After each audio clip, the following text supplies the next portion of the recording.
ಕರ್ನಾಡಿನ ಸಮಸ್ತ ಭಾವಿ ವಕೀಲರಿಗೆ ಕಾಮಧೇನು ಅಕಾಡೆಮಿಯಿಂದ ನಮಸ್ತೆ. ಆತ್ಮೀಯ ಭಾವಿ ವಕೀಲರೇ, ಇಂದಿನ ತರಗತಿಯಲ್ಲಿ KSL ಯೂನಿವರ್ಸಿಟಿ ಹುಬ್ಳಿ ಅವರು ಪ್ರಿಸ್ಕ್ರೈಬ್ ಮಾಡಿರುವ ಸಿಲೆಬಸ್ಗೆ ಸಂಬಂಧಪಟ್ಟಂತೆ ಏನು ಕಾನೂನು ಕನ್ನಡ ವಿಷಯಕ್ಕೆ ಸಂಬಂಧಪಟ್ಟಂತೆ ಅದರಲ್ಲಿ ಜೋಗ್ಯಾರ ಅಂಜಪ್ಪನ ಕೋಳಿ ಕತೆ ಮಾಸ್ತಿ ವೆಂಕಟೇಶ ಅಯ್ಯಂಗಾರ್ ಅವರು ಬರೆದಿರುವಂತಹ ಒಂದು ಕಥೆಯನ್ನು ಇಂದಿನ ತರಗತಿಯಲ್ಲಿ ಸಂಪೂರ್ಣ ತಿಳ್ಕೊಂಡು ಬರೋಣ. ಆತ್ಮೀಯ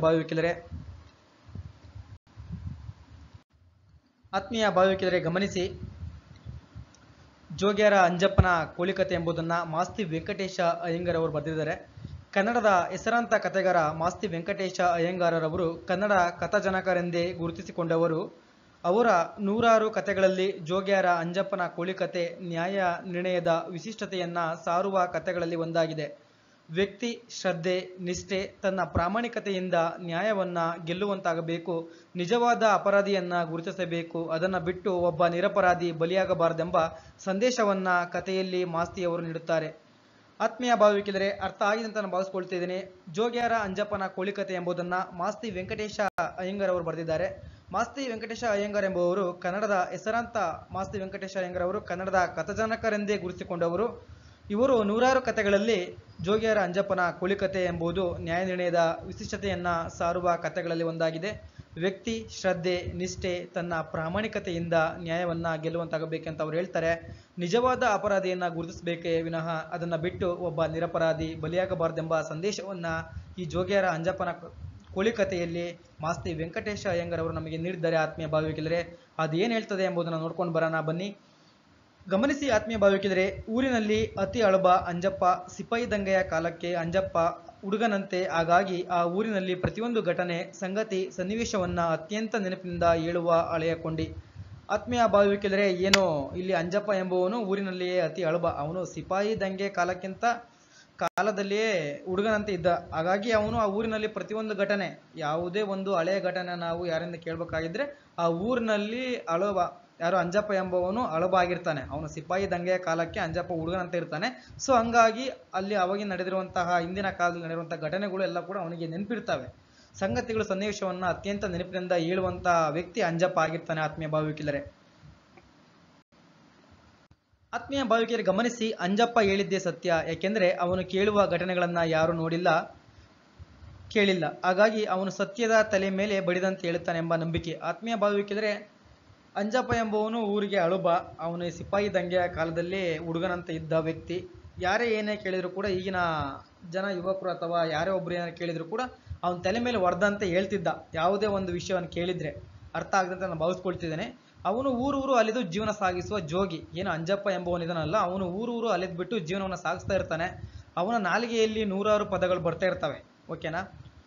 ಅಂಜಪ್ಪನಷ್ಟು ಬುದ್ಧಿವಂತರನ್ನ ತಿಳುವಳಿಕೆಯವರನ್ನ ಸುತ್ತರಲ್ಲಿ ಗುರುತಿಸುವುದು ಕಷ್ಟ. ಅಂಜಪ್ಪನಷ್ಟು ಬುದ್ಧಿವಂತರನ್ನ ಅಂಜಪ್ಪನನ್ನು ತಿಳ್ಕೊಂಡಿರುವಂಥ ಒಬ್ಬ ವ್ಯಕ್ತಿಯನ್ನ ಸುತ್ತಮುತ್ತಲಿನಲ್ಲಿ ಗುರುತಿಸುವುದು ಕಷ್ಟ ಆಗಿರ್ತದೆ. ಆತ್ಮೀಯ ಭಾವಿ ವಕೀಲರೇ, ಆ ಊರಿನಲ್ಲಿ ಹೊಸದಾಗಿ ತಾಲೂಕಿನ ಬೆಂಚ್ ಮ್ಯಾಜಿಸ್ಟ್ರೇಟರ್ ಆಗಿ ಆಯ್ಕೆಯಾದವರು ರಂಗಪ್ಪ ಎಂಬವರು. ಅರ್ಥ ಮಾಡ್ಕೊಳ್ಳಿ, ಹೊಸದಾಗಿ ಆ ಊರಿನ ತಾಲೂಕಿನ ಬೆಂಚ್ ಮ್ಯಾಜಿಸ್ಟ್ರೇಟರ್ ಆಗಿ ರಂಗಪ್ಪ ಎಂಬವರು ಆಯ್ಕೆ ಆಗ್ತಾರೆ. ಆತ್ಮೀಯ ಭಾವಿ ವಕೀಲರೇ, ವಯಸ್ಸಿನಲ್ಲಿ ಚಿಕ್ಕವನಾದ ಅವನಿಗೆ ಒಂದಷ್ಟು ಕಿವಿ ಮಾತು ಹೇಳಲು ಬಂದಂತ ಅಂಜಪ್ಪ ಯಾರು ಸತ್ಯವಂತರು ಯಾರು ಕಳ್ಳರು ಎಂಬುದನ್ನು ಸರಿಯಾಗಿ ಅರಿತು ನ್ಯಾಯವನ್ನು ನೀಡಬೇಕೆಂಬುದು ತನ್ನ ಜೀವನದಲ್ಲಿ ಜರುಗಿದ ಒಂದು ನ್ಯಾಯದ ವೃತ್ತಾಂತವನ್ನು ಹೇಳ್ತಾನೆ. ಆತ್ಮೀಯ ಭಾವಿ ವಕೀಲರೇ, ಈಗಾಗಲೇ ಗೊತ್ತಿದೆ ನಿಮಗೆ, ಅಂಜಪ್ಪ ಎಂಬುವನು ಊರಿನಲ್ಲೇ ಒಬ್ಬ ಹಿರಿಯ ವ್ಯಕ್ತಿ, ಹಳೆಯ ವ್ಯಕ್ತಿ. ಅವನಿಗೆ ಯಾವ ಹಿಂದಿನ ಘಟನೆಗಳು ಕೂಡ ಎಲ್ಲ ನೆನಪಿರ್ತವು. ಅವನಷ್ಟು ಬುದ್ಧಿವಂತ ಅಥವಾ ಅವನಂತೂ ಶಕ್ತಿಶಾಲಿ, ಅವನಷ್ಟು ನೆನಪಿನ ಶಕ್ತಿ ಅಂತ ಇರುವಂಥ ವ್ಯಕ್ತಿ ಸುತ್ತಮುತ್ತಲಿನ ಯಾರೂ ಇರಲಿಲ್ಲ. ಆ ಊರಿಗೆ ತಾಲೂಕಿಗೆ ಸಂಬಂಧಪಟ್ಟಂತೆ ಒಂದು ತಾಲೂಕಿನ ಬೆಂಚ್ ಮ್ಯಾಜಿಸ್ಟ್ರೇಟರ್ ಆಗಿ ರಂಗಪ್ಪ ಅವರು ಬರ್ತಾರೆ. ಆ ಸಂಬಂಧಪಟ್ಟಂತೆ ಮುಂದೆ ಕತೆ ನೋಡ್ಕೊಂಡು ಬರೋಣ. ಹೀಗೆ ಒಂದು ಕಾಳಪುರ ಎಂಬ ಊರಿಗೆ ಅಂಜಪ್ಪ ಹೋದಾಗ ಆಕಸ್ಮಿಕವಾಗಿ, ಗೊತ್ತಿದೆ ಈಗಾಗಲೇ ನಿಮಗೆ, ಅಂಜಪ್ಪ ಊರು ಸುತ್ತಾಡ್ಕೊಂಡು ಒಂದು ಜೀವನ ನಡೆಸ್ತಿದ್ದಂತೆ ಈಗಾಗಲೇ ತಿಳಿಸ್ಕೊಟ್ಟಿದ್ದೀನಿ ಸ್ಟಾರ್ಟಿಂಗಲ್ಲೇ. ಸೊ ಹೀಗಾಗಿ ಅಂಜಪ್ಪ ಒಂದು ದಿನ ಕಾಳಪುರ ಎಂಬ ಊರಿಗೆ ಅಂಜಪ್ಪ ಹೋಗ್ತಾನೆ. ಆಕಸ್ಮಿಕವಾಗಿ ಒಬ್ಬ ಮದುವೆಯಾದ ಹೆಣ್ಣಿನ ದೃಷ್ಟಿಗೆ ಬೀಳ್ತಾನೆ.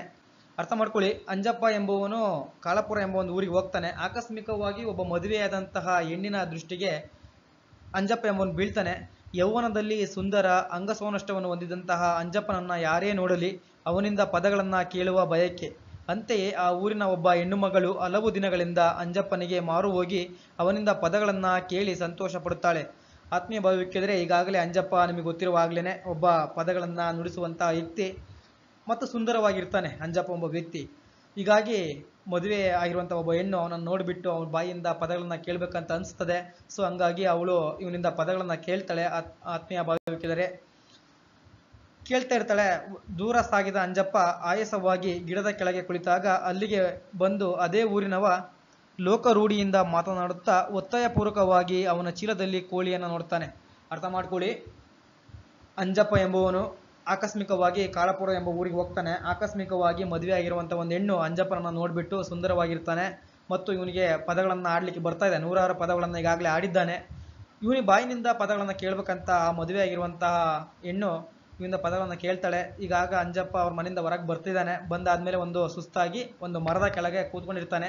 ಅದೇ ಊರಿನ ಒಬ್ಬ ಗ್ರಾಮಸ್ಥನಾಗಿರ್ತಾನಂತ ಒಬ್ಬ ವ್ಯಕ್ತಿ ಅಂಜಪ್ಪ ಇಟ್ಕೊಂಡಿರುವಂಥ ಒಂದು ಚೀಲವನ್ನು ನೋಡ್ಬಿಡ್ತಾನೆ. ಚೀಲವನ್ನು ನೋಡಿ ಲೋಕರೂಢಿಯಿಂದ ಮಾತನಾಡುತ್ತಾ ಒತ್ತಾಯಪೂರ್ವಕವಾಗಿ ಅವನ ಚೀಲದಲ್ಲಿದ್ದಂಥ ಕೋಳಿಯನ್ನು ನೋಡ್ತಾನೆ. ಆ ಹೆಣ್ಣು ಮಗಳು ಅತ್ತೆ ಕೋಳಿ ಕಣ್ಮರೆಯಾಗಿರೋದನ್ನು ನೋಡಿ ಊರಲ್ಲಿ ರಂಪಾಟ ಮಾಡ್ತಾಳೆ. ಅರ್ಥ ಮಾಡ್ಕೊಳ್ಳಿ, ಒಬ್ಬ ಗ್ರಾಮಸ್ಥ ಅಂಜಪ್ಪನಲ್ಲಿರುವಂಥ ಚೀಲದಲ್ಲಿರುವಂಥ ಕೋಳಿಯನ್ನು ನೋಡಿರ್ತಾನೆ. ಅದೇ ಸಮಯದಲ್ಲಿ ಆ ಮನೆಗೆ ಹೋಗಿ ಬಂದಿರುವಂಥ ಹೆಣ್ಣಿನ ಮನೆಯಲ್ಲಿ ಅವರ ಅತ್ತೆ ಕೋಳಿ ಕಳೆದೋಗಿದೆ ಅಂತ ಹೇಳ್ಬಿಟ್ಟು ರಂಪಾಟವನ್ನು ಮಾಡ್ತಾ ಇರ್ತಾಳೆ. ಅರ್ಥ ಆಗಿದೆ ಅಂತ ನಾನು ಭಾವಿಸ್ಕೊಳ್ತೇನೆ. ಈ ಮೊದಲೇ ನೋಡಿದ್ದ ವ್ಯಕ್ತಿ ಕೋಳಿ ಅಂಜಪ್ಪನ ಹತ್ತಿರ ಜೋಳಿಗೆಯಲ್ಲಿ ಇರುವುದು ಹೇಳ್ತಾನೆ. ಈಗಾಗಲೇ ಅಲ್ಲಿನ ಗ್ರಾಮಸ್ಥ ಒಬ್ಬ ನೋಡ್ಕೊಂಡಿರ್ತಾನೆ. ಅಂಜಪ್ಪನ ಚೀಲದಲ್ಲಿ ಕೋಳಿ ಇರೋದನ್ನ ನೋಡ್ಕೊಂಡು ಹೋಗಿರ್ತಾನಲ್ವಾ, ಅದನ್ನು ನೋಡ್ಕೊಂಡು ಹೋಗಿರೋದನ್ನ ಅವರ ಅತ್ತೆ ರಂಪಾಟ ಮಾಡ್ತಿರೋ ಬಳಿಯಲ್ಲಿ ಹೇಳ್ತಾನೆ. ಮುದುಕಿ ಹಾಗೂ ಕುಟುಂಬದವರು ತಳಾರನ ಮೂಲಕ ಹುಡುಕಿ ಅಂಜಪ್ಪನನ್ನ ಮಾಲು ಸಮೇತ ಹಿಡಿದು ಊರುಗೌಡರಲ್ಲಿ ವಿಚಾರಣೆಗೆ ಒಳಪಡಿಸ್ತಾರೆ. ನಿಮಗೆ ಗೊತ್ತಿದೆ, ಸಾರಾಕೋದ್ರ ಮುಖಾಂತರ ಅಂಜಪ್ಪನನ್ನ ಹುಡುಕಿ ಅವನ್ನ ಊರುಗೌಡರಲ್ಲಿ ವಿಚಾರಣೆಗೆ ಒಳಪಡಿಸ್ತಾರೆ. ಏನು ತಪ್ಪಿಲ್ಲದ ಅಂಜಪ್ಪ ಅನಿವಾರ್ಯವಾಗಿ ಮಾನವನ್ನ ಕಳೆದುಕೊಂಡು ಜುಲ್ಮನೆಯನ್ನ ಕಟ್ಟುವ ಪರಿಸ್ಥಿತಿ ನಿರ್ಮಾಣವಾಗ್ತದೆ. ಅರ್ಥ ಮಾಡ್ಕೊಳ್ಳಿ, ಅಂಜಪ್ಪ ಯಾವುದೇ ತರಹದ ತಪ್ಪನ್ನ ಮಾಡುವುದಿಲ್ಲ. ಆದರೆ ಊರಿನ ಗೌಡರೆಲ್ಲ ಸೇರ್ಕೊಂಡ್ಬಿಟ್ಟು ಅವನಿಗೆ ಅವನ ಮಾನ ಮರ್ಯಾದೆಯನ್ನ ಕಳೀತಾರೆ. ಅದಲ್ಲದೆ ಅವನಿಗೆ ದಂಡವನ್ನು ಕೂಡ ಹಾಕ್ತಾರೆ. ಆತ್ಮೀಯ ಭಾವಿಕಿಲ್ಲರೆ, ಆ ಹುಡುಗಿಯು ಪ್ರೀತಿಯಿಂದ ಕೊಟ್ಟ ಕೋಳಿ ಸಂಗತಿಯನ್ನ ಅವಳೇ ನೀಡಿದ್ದಾಳೆ ಎಂದರೆ ಅವಳ ಜೀವನಕ್ಕೆ ಅಪಾಯ ಎಂಬ ವಿಚಾರ ಅರಿತು ಅಂಜಪ್ಪ ತನ್ನದಲ್ಲದ ತಪ್ಪನ್ನ ತನ್ನ ಮೇಲೆಯೇ ಹಾಕಿಕೊಳ್ಳುತ್ತಾನೆ. ಆತ್ಮೀಯ ಭಾವಿಕಿಲ್ಲರೆ, ಅಂಜಪ್ಪ ಎಷ್ಟು ನಿಷ್ಠವಂತ ಅಂತ ನೋಡಿ ಯಾವ ವ್ಯಕ್ತಿ ಕೂಡ ಮನಸ್ಸಿಗೆ ಬೇಜಾರು ಮಾಡಿದಂಥ ಒಬ್ಬ ವ್ಯಕ್ತಿ. ನಿಮಗೆ ಸ್ಟೋರಿಯಲ್ಲಿ ಗೊತ್ತಾಗ್ತದೆ. ನಾನು ಎಲ್ಲಿ ನಿಜ ಒಪ್ಕೊಂಡ್ರೆ ನನಗೆ ಕೋಳಿ ಕೊಟ್ಟಿರುವಂಥ ಆ ಹೆಂಗಸಿನ ಪರಿಸ್ಥಿತಿ ಹಾಳಾಗಬಾರ್ದು ಎಂಬ ಒಂದು ಉದ್ದೇಶದಿಂದ ತನ್ನದಲ್ಲದ ತಪ್ಪಿಗೆ ಅಂಜಪ್ಪ ತನ್ನ ತಲೆಯ ಮೇಲೆ ಹಾಕಿಕೊಳ್ತಾನೆ. ಆತ್ಮೀಯ ಭಾವಿಕಿಲ್ಲರೆ, ಮಾಸ್ತಿಯವರು ಅಂಜಪ್ಪನ ಪಾತ್ರದ ಮೂಲಕ ಒಂದು ನ್ಯಾಯವನ್ನ ಹಲವು ನೆಲೆಗಳಲ್ಲಿ ನೋಡುವ ಪ್ರಯತ್ನ ಮಾಡುತ್ತಾರೆ. ನಾವು ಪ್ರಾಮಾಣಿಕರಾಗಿದ್ದರೂ ವ್ಯವಸ್ಥೆ ನೆಲೆಯಲ್ಲಿ ನಾವು ಅಪರಾಧಿ ಸ್ಥಾನದಲ್ಲಿ ನಿಲ್ಲುವ ಬಗೆಯನ್ನ ವಿಡಂಬಿಸುತ್ತಾರೆ. ಕೋಳಿಯನ್ನ ಕದಿಯದೇ ಇದ್ದರೂ ಅಂಜಪ್ಪ ಅಪರಾಧಿಯಾಗುವ ಬಗ್ಗೆ ನಮ್ಮ ನ್ಯಾಯ ವ್ಯವಸ್ಥೆಗೆ ಹಿಡಿದ ಕನ್ನಡಿಯಾಗಿದೆ. ಇದರಲ್ಲಿ ಅಂಜಪ್ಪನದು ತಪ್ಪಿದೆ, ಆದರೆ ಸತ್ಯದ ಮೇಲೆ ಅಸತ್ಯದ ವಿಜಯವಾಗಬಾರದೆಂಬ ನಿಲುವು ಒಂದೆಡೆ ಮೂಡಿ ನಿಲ್ಲುತ್ತದೆ ಅಂತ ಹೇಳ್ಬಿಟ್ಟು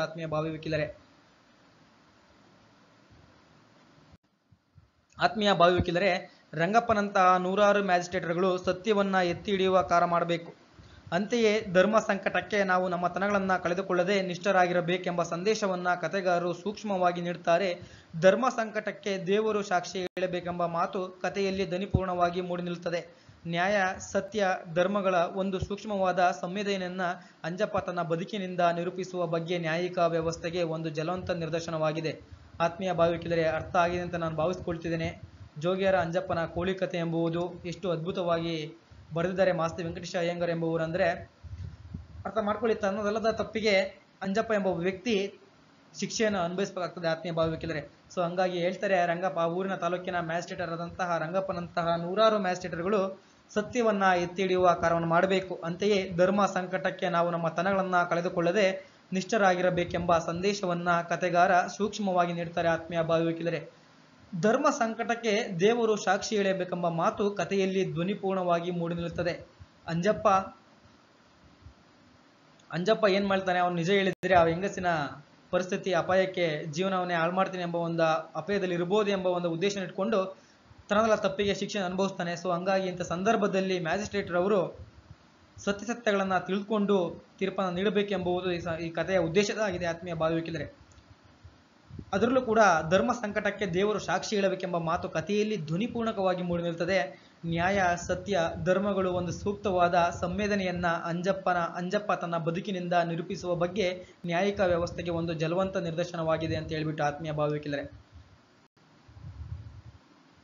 ಆತ್ಮೀಯ ಭಾವಿಕರೇ, ಇಂದಿನ ತರಗತಿಯಲ್ಲಿ ಜೋಗಿಯರ ಅಂಜಪ್ಪನ ಕೋಳಿಕತೆ ಸಂಪೂರ್ಣವಾಗಿ ಅರ್ಥ ಆಗಿದೆ ಅಂತ ನಾನು ಭಾವಿಸ್ಕೊಳ್ತೇನೆ. ಎಲ್ಲರಿಗೂ ಶುಭವಾಗಲಿ. ಸಿರಿಗನ್ನಡಂ ಗೆಲ್ಲಿಗೆ, ಸಿರಿಗನ್ನಡಂ ಬಾಳಿಗೆ.